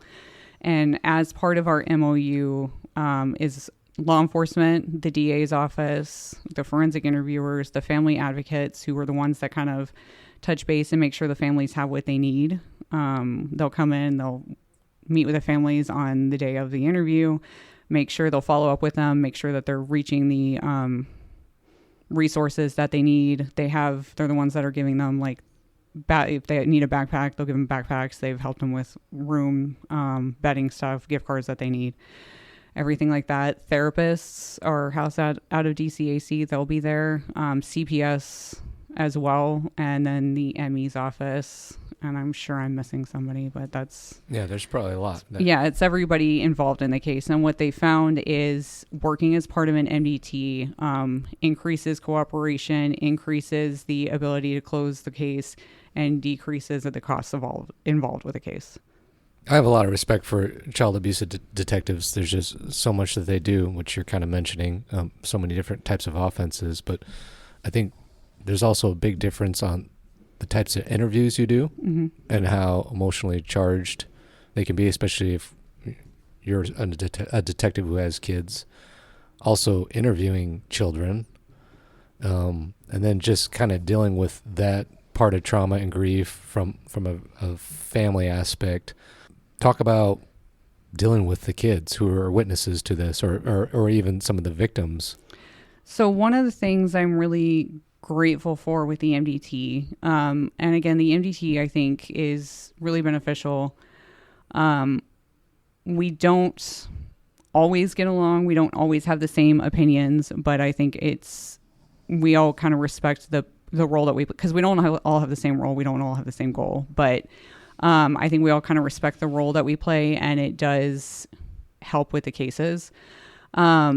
So the forensic interviewers are actually the ones that interview the kids for our cases. Oh, so, interesting. Okay. So they are they're neutral third-party interviewers, and they are trained specifically in asking non-leading questions to kids and fact-finding questions to kids. What is their background to be on that team or a forensic interviewer? Like, are there civilians with some kind of psychological training, or? So they go through an interview training process, like an actual class, I think. And then after they get hired, I know that at DCAC, they go through an extensive, like, you're following the interviewers, you're watching interviews before you even start interviewing. And then after you're interviewing, you're being monitored on your interviews, and getting feedback. And then even once you start doing interviews yourself, you are getting like weekly, I think they do weekly peer review, where they're looking at their interviews and they're giving each other feedback on it to see what can do better. So I really love our interviewers. I've seen forensic interviews from other CACs before, and I really will do everything I can to get the forensic interview to be at the DCAC, because I feel like our interviewers are better. What's a CAC? The Children's Advocacy Center. So pretty much all of them are called CACs at some point. Children's Advocacy Center. Ours is actually called Dallas Children's Advocacy Center, so DCAC. Could you imagine the stress of being someone responsible for interviewing children that have been victims? Right? You want so much to do right by the child, And like you're saying, if it's your first, second, third interview that you've ever done and you feel like you didn't do the best you could do, and that results in not getting the prosecution that you're looking for, Yeah. that's a heavy load to carry. Just, I mean, you're talking to children, for crying out loud. It's not like you're talking to adults and you can just say whatever. Yeah, I am really grateful that we have them to do those interviews. And they very much care about their job and making sure that they're doing their job well. And then they do go to court, and they are experts at testifying in court on everything that they learned. And even when I do adult complainant interviews, because if they're an adult, we will do the interview. I very much try to use kind of their process on it in terms of doing the adult complainant interviews to make sure that we're getting like a sound interview, that we're not suggesting terminology we're not suggesting anything on. Do you have a lot of experience interviewing suspects? Yes, we do interview this. We do try to interview the suspects if they're available. We have, I mean, every once in a while we'll walk in, they're like, I just want a lawyer. But a lot of them will talk to us. Who trained you in child abuse when you went there? Kim Mayfield. Kim Mayfield was at the time, she was the longest serving child abuse detective. She did 18 years in child abuse before finally going to homicide.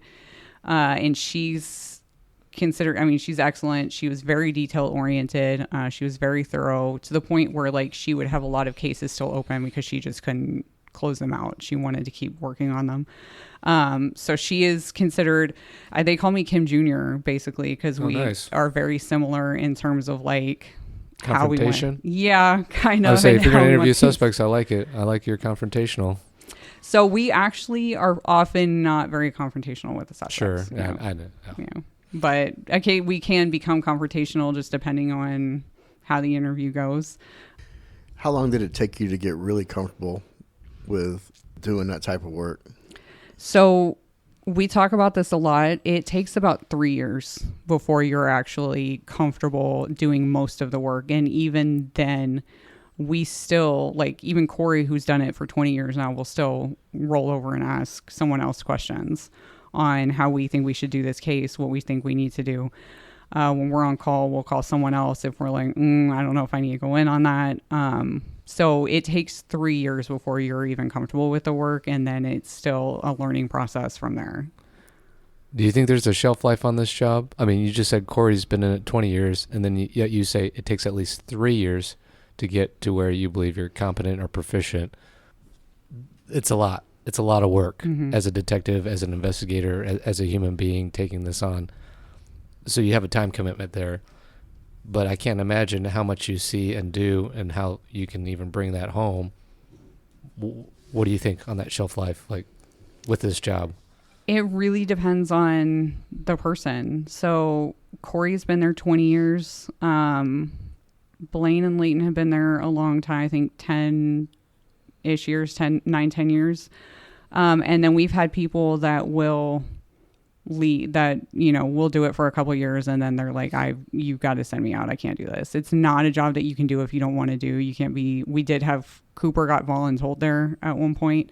He did great. I mean, he still did fine, but it's really not a job you can do if you don't like doing this job, because it's tough. We are very busy. We get called in frequently, and the cases, you do just see the worst stuff. And I mean, even when listening to y'all's podcast, a lot of people's worst cases are the cases that we work all the time. So it really depends on the person. I think that as a unit, the reason that they're able to get so much out of us is because we're actually really close as a unit.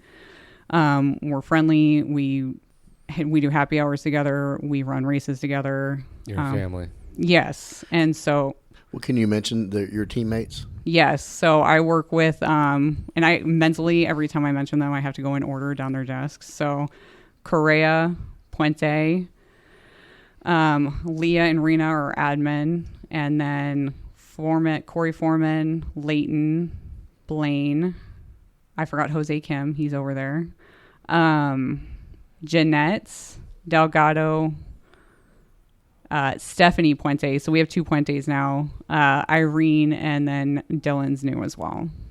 And All then right. Mike Vaughn is our sergeant. Can I make a suggestion? Yes. Well, it's an honor to be referenced as Kim Jr. I think it'd probably be more appropriate to go with Lil Kim. Okay, he'll probably like that. We'll Lil' start Kim. calling him that from now on. I'm just going to show up and start calling him that. No, that's for you. For me. Oh. Yeah. You're Lil Nope, Kim. nobody- Oh, Instead of Little Kim. Jr., you're Little Kim. Oh, I do like that. They should call me that. They call me KK at this point or Lion King. Well, no, I don't think you I can don't come like up with that. your own nickname, so don't tell them you Yeah. came up with it. Oh. Just, Yeah. Yeah. They won't listen to this anyway. We'll call They up there a won't. couple times a week and just ask for Lil Kim. Yeah, and they'll be like- they'll start to figure it out. They're I probably like gonna that get idea. Jose We'll at just call first. it. Is Little Kim there? So the closeness of the unit, and I know this from seeing. I have a front row seat to all this, and what you come home with. But y'all are very close. Y'all do races together. You get not just the happy hours, but y'all are very close. Y'all do a lot of things outside of that office.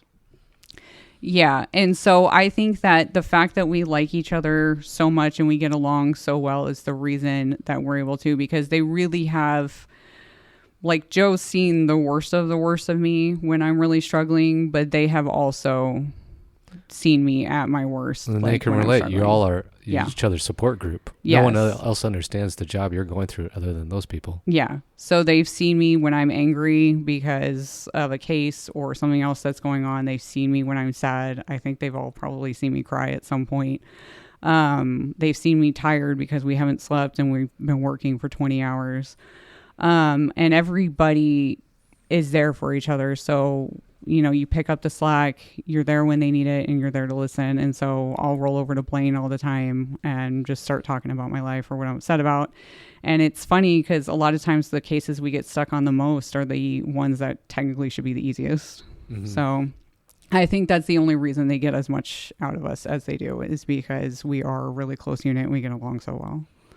Sounds like extraordinary work and some extraordinary people on the department that are kind of in the background most people don't know about. I mean, your office isn't even in headquarters. Right. Yeah, we're at DCAC. So we are very much kind of like, I call us the redheaded stepchildren of the department. Literally. Yeah, we're literally. If you've never seen Kristen, she's a redhead. Yeah.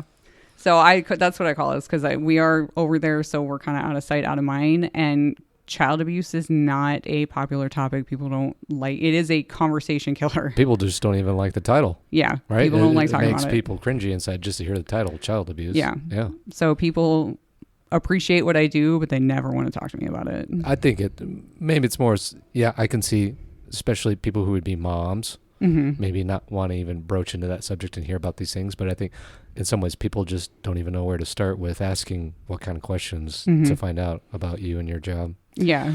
To talk about some cases, are there any specific cases that stand out for you as a detective or your unit, or Yeah. even if they're bad, if they've like impactful in a bad way of something you? Yeah, went we through? get, and these are just mine, honestly, because everybody has their own cases that are really terrible or really memorable. So we had in 2021 was actually a really bad year for the unit in terms of we got some like bad cases back to back. We got this one that I'm going to talk about. We got Cash Gernon, and then we had this other stabbing case as well that we still can't talk about. It was Corey's, but that one was really interesting as well. And they were all like back to back on each other. But I was on call, and usually you get the craziest cases when you're on call for whatever reason. And I got a call about a make firearm accessible case. So basically a child had gotten a gun and had a gunshot wound to the head. And that was off of Stardale in Southeast. So it was off of around Lake June and Jim Miller. And we went out to it, and I always want to go to my own crime scenes because I like to see the crime scene. I like to make sure that everything I want done is done. So I went out to the crime scene, and when I get there, Mom is still there. Mom is covered in blood, she's wet from blood. She's soaking in blood. And then there's an 8-year-old there as well. They're both in cars, so we send them to the center to hopefully go get warm. And kind of so that we can interview them, and because the scene's crowded, there's a ton of officers there. And so we go in, and Mom kept asking how the kid was, how the 5-year-old was that eventually died. She kept asking how he was, and as you're going in, while you're stepping over the front porch, there's brain matter on the front porch. And then when you go inside and you get into kind of the dining room area, there's blood spatter and brain matter all over the ceiling as well. So what had happened was this 5-year-old mom had come home with a gun. She carried a gun in her purse, and she leaves the purse on the chair by the dining room table. And she goes upstairs and is on the phone and is talking, and the 5-year-old comes up and he says, his 8-year-old brother won't share the video game with him. And she said, tell your brother to share. And so he goes back downstairs, and she heard him say, Mom said that you need to share that with me. And she doesn't hear much for a few seconds. And then she hears a pop. And she's like, what is that? And when she comes down the stairs and she gets to the bottom, right by the stairs is a TV. And the 8-year-old's just sitting there playing video games on the TV. And when she looks in the dining room, goes in the dining room, the 5-year-old's been shot in the head. And it was... Leighton was with me on this one. He said it was the worst one that he'd seen in terms of gunshot wounds to a juvenile. And it had completely just cracked open his head. And he had brain matter. He was quite obviously going to be deceased to anybody else that saw it, but Mom was holding on. So by the time we interviewed Mom, we interviewed the 8-year-old, and we did gunshot residue testing. We determined that we think the most likely scenario is that the 8-year-old is actually the one that shot the 5-year-old. So that one was tough. The mom really was struggling with that. And the lieutenant at the time, who's not here anymore, was the one that decided to do the death notification. And it was not the most ideal death notification. In what way? She just, when they don't give us a lot of classes on doing death notifications, by the way. Like, you pretty much kind of have to go as you do. So there's no training in it, but she wasn't a detective at the time, but she did like to get very involved. And she really did fight for us, but she, for whatever reason, felt like she was going to be in there. And so when she goes to get the death notification, she just kind of leaves it open-ended and never actually tells her. Yeah. And she did put it together. And like I said, it was apparent that he was going to be deceased to pretty much anybody. I think she was just kind of holding on hope, which is pretty common. But we decided I'm going to do my own death notifications from there on out at that point. So the detectives do them now rather than let a commander or someone who's a little more detached from the case. Well, I was going to do them as opposed to letting her do them at that point. Yeah. So we don't actually have like a real policy on who's going to do the death notification. I think it kind of plays out into who's maybe got the rapport with the family member that you need to do it with, who's there, where they're at. Because when we go out to these scenes or we go out to investigate this, we're not all in the same place. So like, I went to the scene, Leighton never went to the scene. He went to the hospital and he was at the DCAC. So we very much kind of divide and conquer those scenes, and we'll pull in as many detectives as we need to pull in to make sure that we cover all of the scenes and get everything that's done. But so it really just kind of depends on who's in the place that needs to be doing it. And not everybody's good at being compassionate, and delivering that message. And we've been kicking around the idea of getting outside help and maybe throwing together some death notification class for the department, because I think there's a lot of detectives doing vehicle crimes, homicide. I think that our department, it's like teaching you how to testify. There's not really much put into it, and then it's not for everybody, and I don't think anybody's really great at it. Right. But it's something that I think we should have some kind of training and what to expect and how to go about it. Just a few guidelines, right? A few. I will say the first one I did was not the best either, so I'm not trying to harp on anybody. But yeah, I do think that there probably should be a little bit more of a class at some point. I do remember in the academy them going over it for like... I don't. 5 minutes. I don't maybe. either. Well, it's a long time ago. They just said be direct and don't beat around the bush, basically. So don't leave it open-ended. Like, you're going to have to say it to them. I have in here my notes. Suzette James. Can you talk about that case? Yes. So that was actually the first capital murder that I was primary on. And that one happened in the end of 2022. I got called in to what I was told was an unsafe sleep. And there is a reason that we work all of our child deaths the same way. Because You said unsafe sleep? Yes. Yeah. So most of our child deaths are... The ME it's undetermined, but they frequently have something to do with unsafe sleep environment. So like babies are supposed to be asleep on their backs on a flat surface, not in a bed, not on a soft surface, not on their stomachs. So I was told that this was going to be like co-sleeping or an unsafe sleep environment. And so I went in though, and we investigated it the way that we normally would. We looked at the baby at the hospital. He didn't have any major injuries or anything that we could see. We went to go interview. We were told grandma was the one that came in with him, and she had already left the hospital. And so we went to the apartment and nobody was there. And we found out that mom was actually in the hospital at the time. So we went to the hospital and found grandma there. We interviewed grandma and we interviewed mom because she was in ICU when this happened already. So poor, she's finding out about this while she's in ICU. So we interview everybody, we take our photos, and we go home.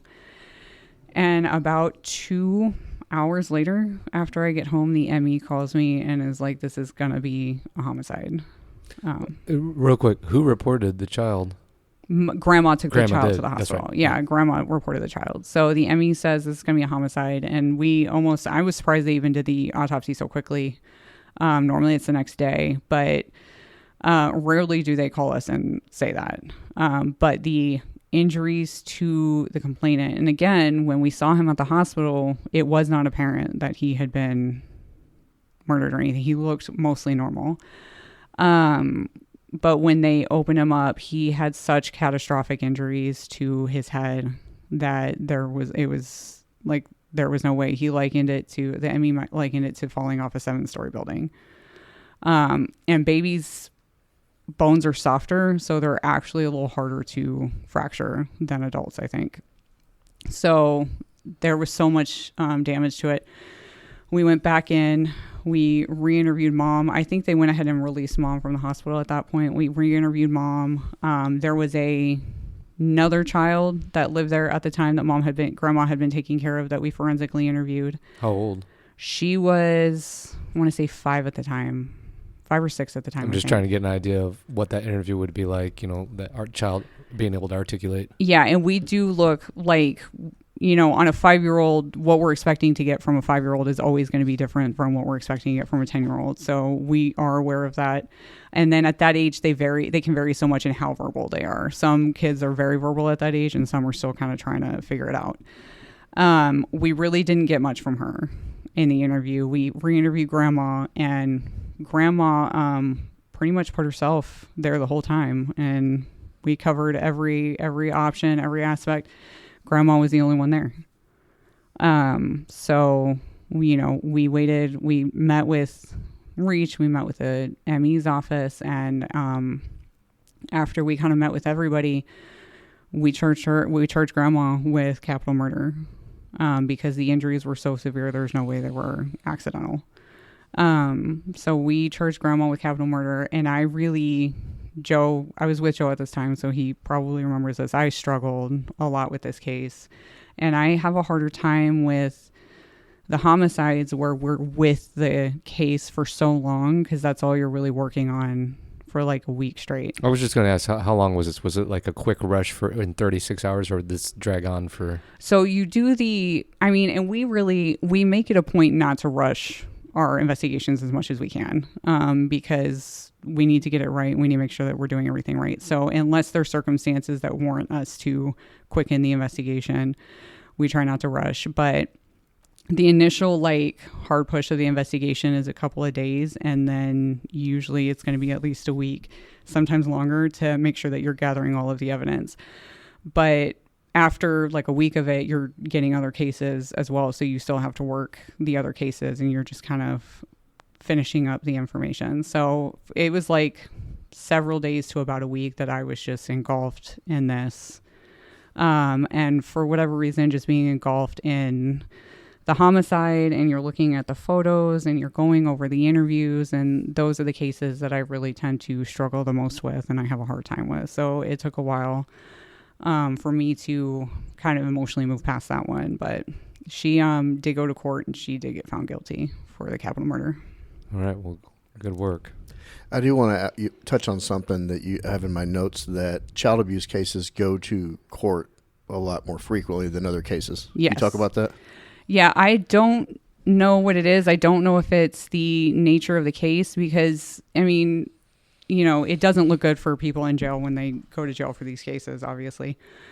There's no badge of honor for that. Right. There is some sort of code amongst criminals, right? So it is not great for them in jail. And that's why, you know, we try to be as thorough as possible with our cases and make sure we're confident in them. And so, but we do wind up going, for whatever reason, crimes against children, and I think specifically child abuse, because we just have such a higher volume of cases, goes to trial the most of, I think, any other unit. So we do, like, Leighton put me through a mini testimonies class when I got there, so that make sure that we're ready, because we do actually testify quite a bit. So another one that recently kind of wrapped up. Cash Gurnan? Because I heard you mention that at the beginning. Can you talk about that case? Yeah. We're actually, I think, going to present that one at Crimes this year, at the Crimes Against Children conference this year. So that was a more, I don't want to say famous one, but a more well-known one in Dallas, I think. Infamous. Yeah, infamous one, well-known one in Dallas, where in 2021, Cash had gotten taken out of, he was a twin, and he got taken out of his crib by someone and stabbed repeatedly and was murdered. So we got called in on that. I was actually not primary at the time. But it was the first homicide that I'd really worked. And so to me, this is how we always worked homicides. They called everybody in. They said, if you can come in, it was a Saturday, and they messaged everybody, said, if you can come in, we need help. And I was not supposed to work that day because I'd worked like every other week. I was working like 5 of 6 weeks, and that was my one weekend off. But I went in on that one. And so we wound up, and that was very much a team effort on that. Like Homicide was out there canvassing for video, and they got some good stuff. Some important stuff, I will say. And then Corey was back and doing interviews.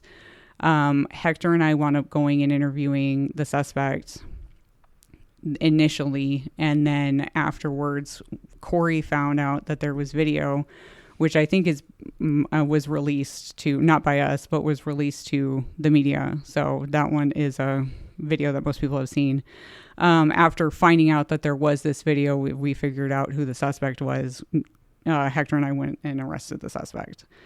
So that one actually was supposed to go to trial this year. He wound up pleading at the last minute. And I will say that I've never seen so much evidence against one person before. We had quite a bit of it. Can you talk about the offense? So he wound up, the suspect was a friend of some of the kids that lived in the house, and he broke into the house, stood there for a second, kind of deciding which twin he was going to take, grabs Cash and removes him, and then walks him all the way to this kind of nature park area, and he stabs him repeatedly there, and then he takes him to another location and leaves the body on the street, which is where he was found. And then he goes home after that, and I think he eventually went back to the house at some point to look at the other twin, and for whatever reason didn't take the other twin, and then goes home at some point. I think that patrol had, and from my experience talking to various people in patrol, I think patrol also had a really hard time with that case. because when they saw it, it was, it was so shocking to them, and they had a hard time. I think one of the officers that was on it, his wife was pregnant with twins at the time. Like, I remember that. So I think patrol struggled with it. I think, yeah. I think we've talked about this a lot, that all officers, crimes against children is probably the toughest. I do want you to touch on the Safe Sleep campaign. I know I could say that I'm very proud of you and all the work that you've done on that campaign, raising the funds for it. Can you tell the listener what that is and what got you to doing that? Why do you think that's important? Yes. Honestly, you are one of the reasons that I did that campaign. And cut. We can remove the rest of this now. Just cut that out. Jillian and Joe both do so much for the people that they work with or for the communities. And so I was thinking one day, I'm like, I need to do something to give back. Like, they do so much, and I'm never going to compare to Joe's philanthropy stuff, but I can do something. And I used to be on the child death review team, which is another thing that's in the law.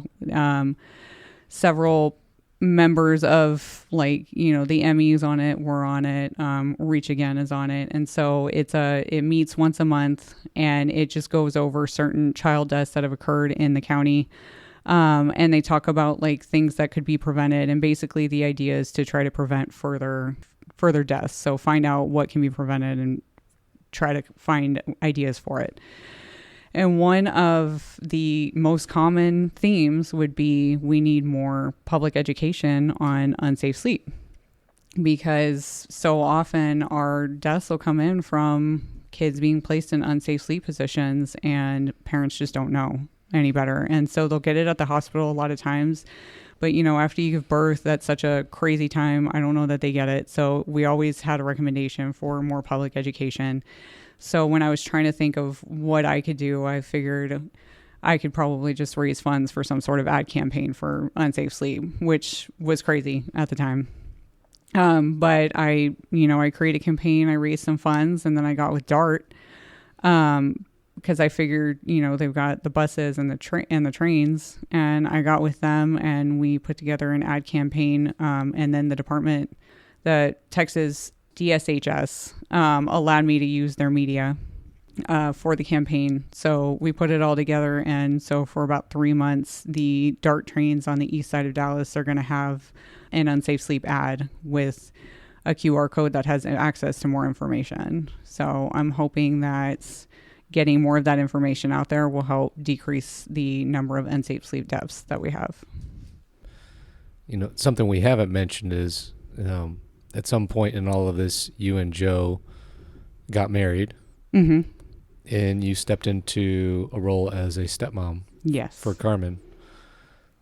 So just talk about maybe two things. One, how your childhood has affected you in this job as a child abuse detective, and also being a mom shapes your thinking and your work as a child abuse detective.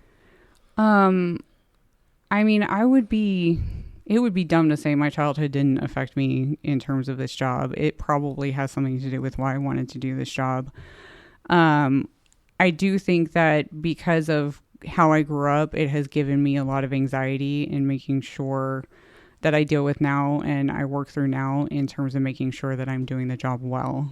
Because I always want to make sure that I'm doing a good job. I always want to make sure that I'm doing the best thing I can, and I want to be a good detective because I want to make sure that I'm finding out what actually happened.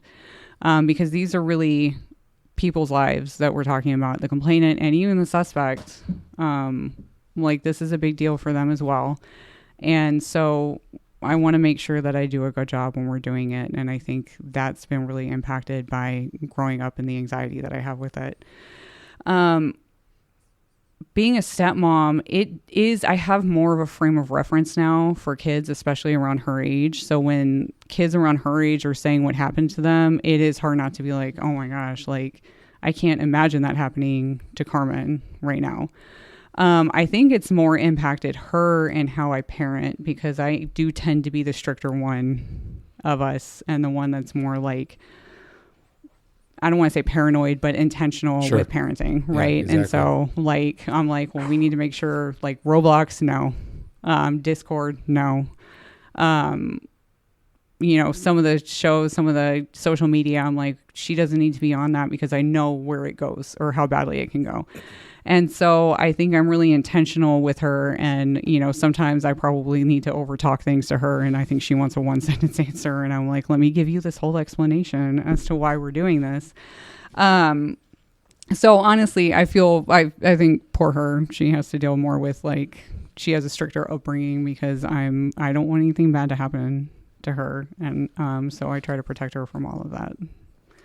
This is random, but someone approached us because they knew that you were going to do this interview.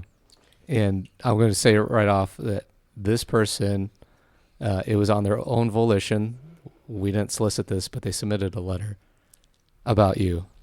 And so I have here something to read. Let me open this here. So the letter reads, "To Kristen, I love you because you do things with me, take me places, and you watch movies with me. Whether it is deciding who is right or just talking, I always love hanging out with you. You're one of the coolest, except for not wearing Crocs, funnest, and most caring stepmom. Thank you for always answering my questions, which I know is a lot. You are an amazing baker and very strong. Ever since I first met you, I knew I wanted to be just like you. And while I don't know everything, I do know you are the best stepmom in the whole wide world. And I'm so glad that my dad found you. Love, Carmen." Okay, Joe got me to cry. Wow. Actually, Carmen did. Carmen got Joe me to had nothing. cry. Don't give Joe props for that. Joe's crying too. Good job, Carmen. That was, I love that because I want to be a good parent for her. I think that's our biggest job, is to be there. And I know that especially in the last, like last year, I worked a ridiculous amount of overtime. Like I think I averaged 30 to 35 hours for like 8 months. So I really try to be present for her and still make sure that I'm spending time with her. I don't want to be that person that's always just on my phone or always on my laptop working. And I worry how that impacts her, and she knows what I do. She's aware of and as she's gotten older, she kind of learns a little bit more about it. And I know that she wants to hear the episode, and we won't let her because, I don't want her to hear about. Yeah. She'll hear this part. The nature of the work. Yeah. I don't want her to hear about the work yet. And then she doesn't know a lot of the stuff about Cheryl either. But it is really. The kids are very nice to aware. hear that. Like, they are. They know how much Carmen's aware of how much you work. And when you talk about being concerned about the perception kids can have of you, I think Carmen's letter says something different, that she's aware of your worth.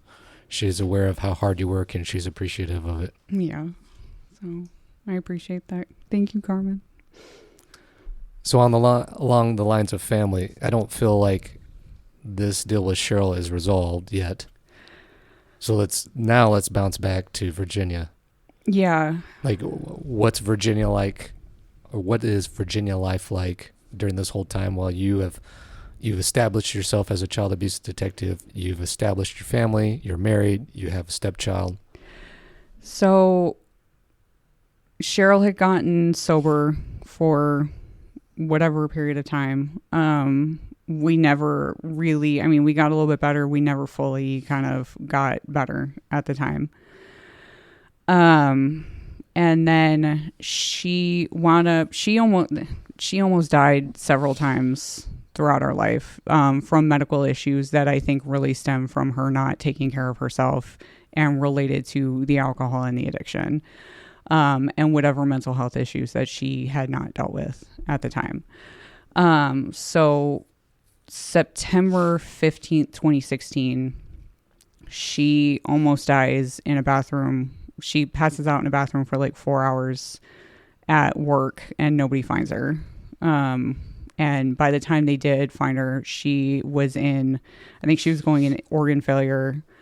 I think she had sepsis, and she spent quite a bit of time in the hospital for that. I really suspect that actually had to do with pills, and she was on something at the time, but that's not something that I've been able to confirm.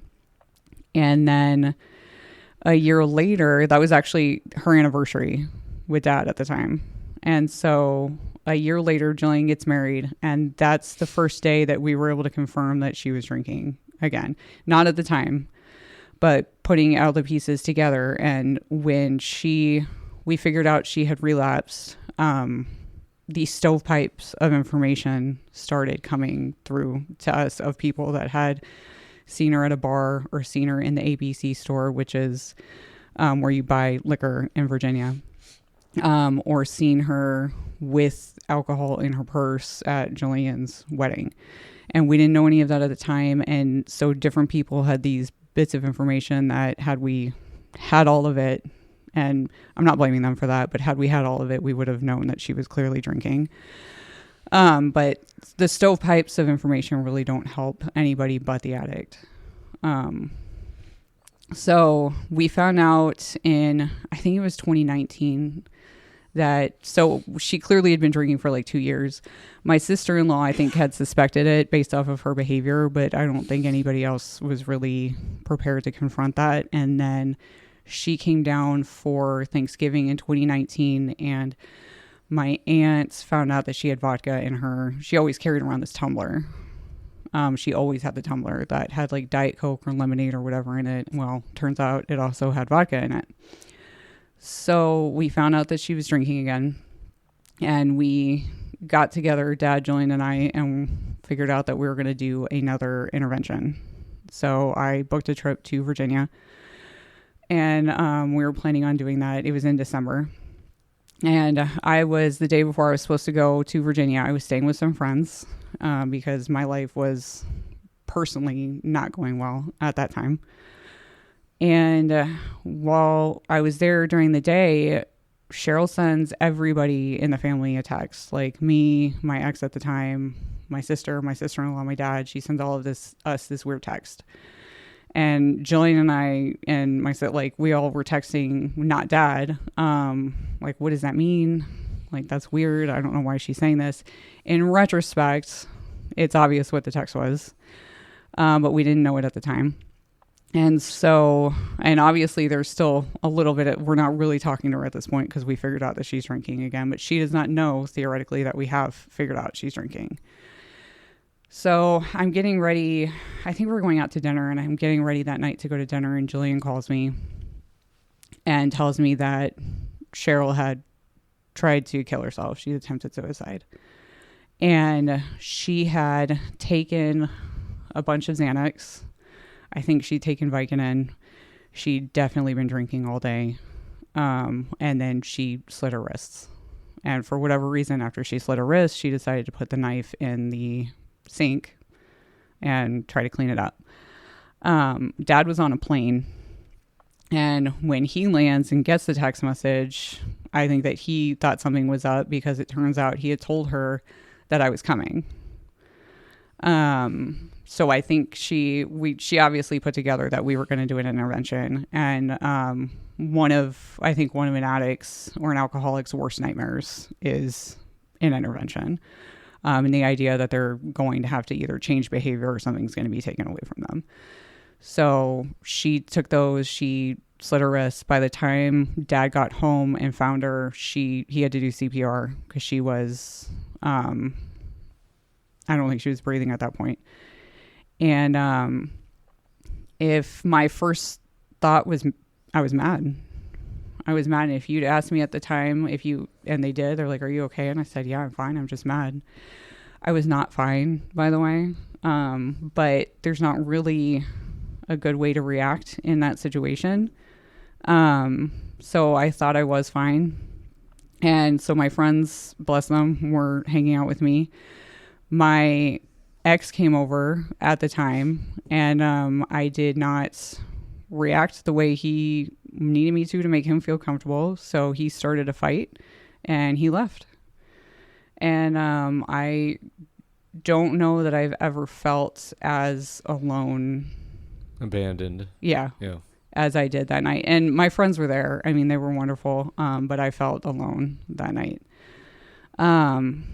So I thought I was fine. There was a lot of anger afterwards, but I can say, like, she didn't die, and we were really grateful that she didn't die because we wanted her to change the behavior. We never wanted anything to happen to her. So the intervention and the boundaries and everything is always about her. We're not going to be around you if you're going to behave, if this is going to be the norm. But we never want anything to happen to her. We never wanted her to die, no matter how bad it got. So we're grateful that she survived. She went back through outpatient therapy. We went up there. We saw her in the hospital. She said some really terrible things to Jillian when she was in the hospital because Jillian was talking to the doctor and they were talking about whether she had taken the pills. And Jillian's like, the math doesn't work. Like, she's either been abusing these pills for a while or she took these pills as part of this attempt. And I think Cheryl said something like she hated her at the time and just some really terrible remarks. So she goes through her intensive outpatient, and then we do, as part of the outpatient, we have to do a group meeting, like a group therapy session with her. And COVID was happening at this time, so it was all virtual. And so we're on the group meeting, and Cheryl starts talking about alcoholic. She's like, I'm an alcoholic. I understand that. I know my actions or whatever. And she gets through this whole speech, and I'm like, well, that's great. What about the pills? And she's like, what pills? What are you talking about? And her therapist was just floored. She had no idea. She had no idea this was an issue. And I'm like, you take pills, you are an addict. This is also an issue. And she goes, I've been prescribed the pills. Those pills are prescription. And I said, you can be prescribed pills and still be an addict for pills. And she just could not hear that at the time. So we had to floor or table the discussion. Her therapist got with her. She wound up going, and she was on Suboxone the first time. So this should not have been a huge surprise to her. Like, I think she's at this point either in complete denial or just lying about it. So she goes back through intensive outpatient for the pills now, but never wants to do the family therapy session. So we really didn't talk for almost 2 years, I think, because we always made it clear, like, we want a relationship, but you're going to have to take accountability. And as soon as you take accountability, we can work on it. And I think that honestly, getting with Joe and the fact that we had Carmen was probably the biggest, because neither of us have our own kids. So Carmen's the only grandkid.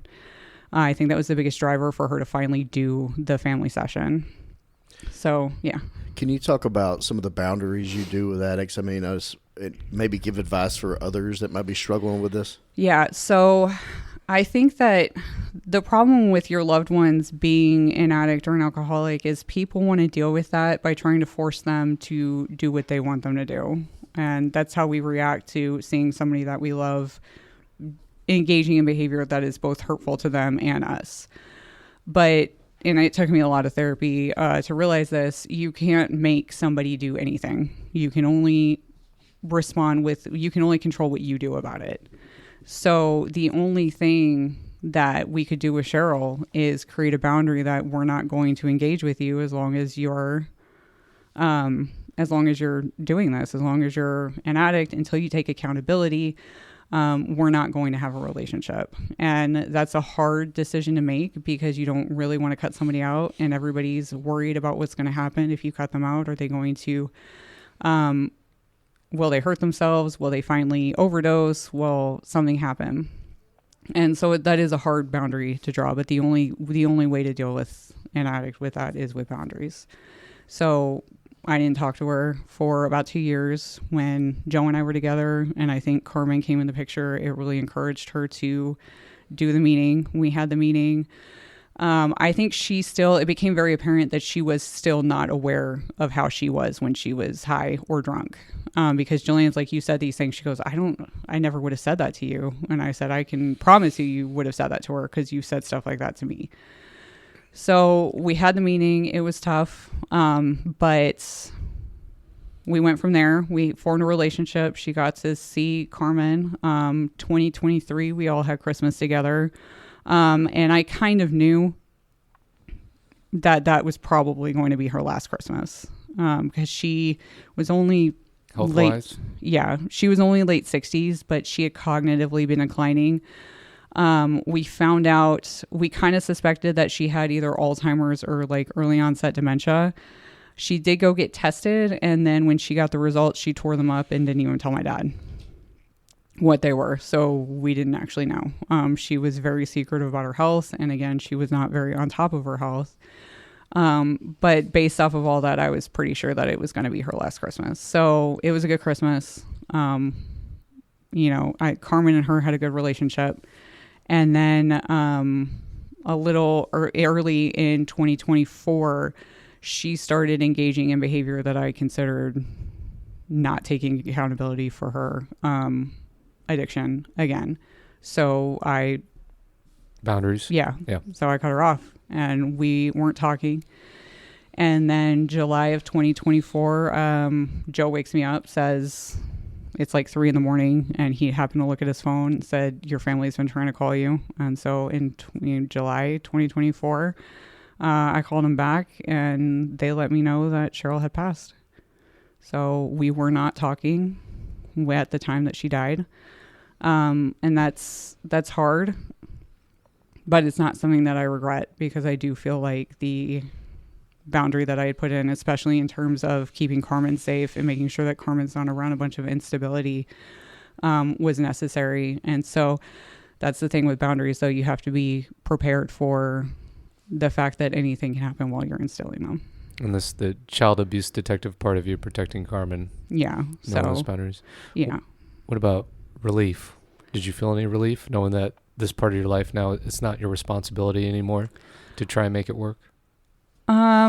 A little. I knew that she had a lot of demons. I mean, she had a lot of demons. She had some trauma in childhood that she never dealt with. She kept things from everybody. And you don't like keep secrets like that. You don't have that many problems without having a whole lot of inner problems going on. So I think it was relief that she wasn't really dealing with that anymore. And then I did always worry about, since I had kind of cut her off, I think Jillian was more low contact with her at the point. How it's going to impact Dad. I always worried about when we were low contact or no contact with her, how it was impacting. And we still always talk to Dad, but it was hard on him. And I know it was hard on him when we weren't talking to her. Yeah. So I worried about that, and I'm glad that he doesn't have to deal with that part anymore. And she was very sick at the time, so I am grateful for that. You know, this episode has a lot of sadness. Yeah. A lot of instability. Yeah. In some ways, almost want to try and take it up and on a good note. But, you know, growing up in instability in your home and in your childhood, and then you've had some hardships in your adult life as well, which we didn't really get into with your ex and relationships and other things. And then now being a child abuse detective, how do you survive? How do you take care of your mental health? Or what are some positive things in your life? Joe and Carmen are really a huge positive for me. I enjoy coming home and having that life to live. We travel quite a bit. I try to do, last year I think we were doing like a quarterly weekend getaway. I would like to do that again. Because it is nice to just decompress. And then Joe's frequently busy too, so it's nice to have him away from everybody else for a little bit. I work out. My coworkers and I, so Blaine, I'm going to call her out. She decided that we all needed to run a half marathon, which is crazy. And so we started running and pushing on that together. Yeah, and I get the pictures of the marathon pictures, and I'm wondering, like, where do you find time to train for these runs? I don't. Yeah. I did the first one. The second one I did untrained, by the way, and Nice. It was rough. It was rough. I don't recommend that. Do not recommend. And then we're doing one at the beginning of March, one at the end of April, and then she's really pushing us to do a full at the end of the year, and that sounds completely insane to me. So I don't know, but it does. Having that camaraderie, having that friendship is, and even at work, so that we look forward to going to work. I look forward to when the girls walk in, and the guys, but especially the girls when they walk in. I enjoy seeing them and talking to them. And then I do quite a bit of therapy. I'm still working through like everything. It'll just you'll think you've gone through one thing, and then it's like, oh, here's some more stuff. So I'm working on anxiety. I have a lot of anxiety that I work on. So I go through therapy, and then when I need to, if it's related to work, we'll talk about that. But I want to make sure that I stay well and healthy, not just to make sure that my life stays healthy and my relationships stay healthy, but to make sure that I have the longevity in this job and in this career. So I often say that I believe that a lot of times officers step into this job bringing their own trauma into it. Mm-hmm. And there's also a motivator there that officers want to make the world a better place and do better and fix things that they experienced. And so a lot of this trauma or the PTSD or the hardships that officers go through, yes, it's compounded by the effects of what we go through in this job and the things we see and the things we have to deal with and do. But the source of it is this underlying experience that goes before they ever became police officers. Yeah, I work more on my past experience than I do related to policing. Yeah. So I guess final question for you is to speak out to people out there who are maybe interested in fields of helping children, being a child abuse detective or forensic interviewer or any of these things. What advice would you give these people on how to cope with the good and the bad days? I would say you can't hide from the bad days. I think a lot of people, when they have bad days, they want to avoid it. That's how we get through, that's how you wind up in alcoholism and stuff like that. You can't avoid the bad days, you've got to feel them. So don't feel like you have to hide from them. Take time to actually go through that and process it, because if you push it down, it will find a way to come back up later, and you can't do that. So don't make the job your whole thing, your whole life. You need a life outside the job. You can love your job. I love my job. I love doing my job. You can ask Joe, like I will talk about it all the time. But I can't have the job be my whole life. I have to have something outside of it. So if you want to do this and do it well, then you're going to have to make sure you take care of you and you have a life outside of it so that you can be there and be present when you need to for the kids. And it's tough, but I think it's worth it, and I really enjoy it. Hey brother, hey sister, I'll never give up on you.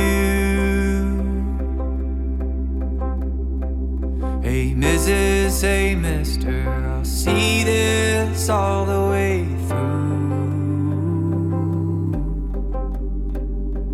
No matter how far the sun and the moon, I'll never give up on you. Down when you're lonely, I'll pull you up. Life leaves you heavy when the going gets tough. I'll be your shoulder, together we'll run up from the bottom, yeah, we'll rise above. Hey brother, hey sister, I'll never give up on you. Hey Mrs., hey mister, I'll see this all the way through. No matter how far the sun and the moon, I'll